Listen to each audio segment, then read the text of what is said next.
The germ of an idea comes to me and I never know where it will come. Spring Fever, my last book, I dreamt about it. I had a dream that I was sitting in church behind a young woman, and I dreamt it a couple times in a row, but I didn't know why I was there or why she was there. So one night in my dream, I tapped her on the shoulder and I said, "Excuse me, what are you doing here?" And she turned around and she said, "I'm watching my ex-husband get remarried." And so I thought, okay, are you okay with watching your ex-husband get remarried? And she said, "Oh yeah, I'm over him."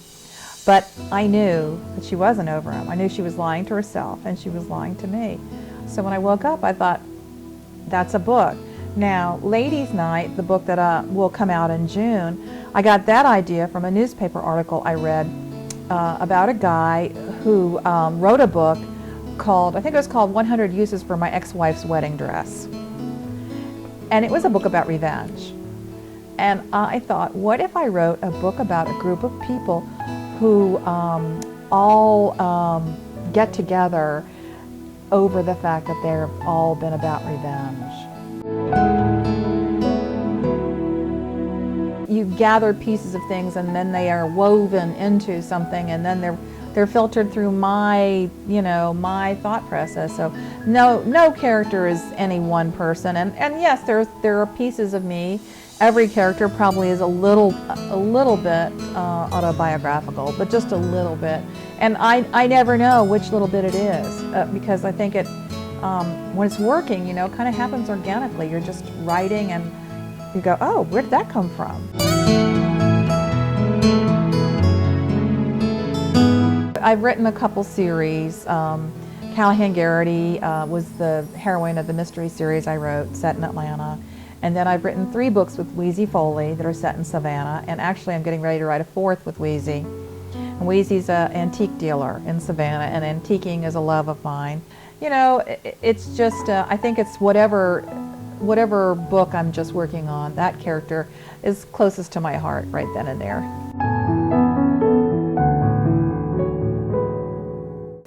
Ladies' Night starts out with the protagonist as a lifestyle blogger. And her name is Grace, and she's about to hit it big as a lifestyle blogger. And she lives in Anna Maria Island off the coast of Florida near Sarasota. And her husband helps manage her blogging business. She's got lots of sponsors, and she's been, they're doing they're shooting a pilot episode of her own TV show about her lifestyle stuff. And she gets up in the middle of the night one night, and her husband isn't in bed, and she goes looking for him because she's worried.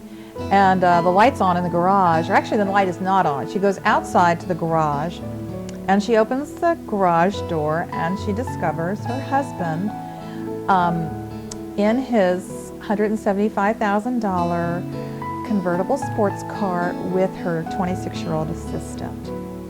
So she just goes berserk, and things happen, and she gets in her husband's car and drives it into their swimming pool.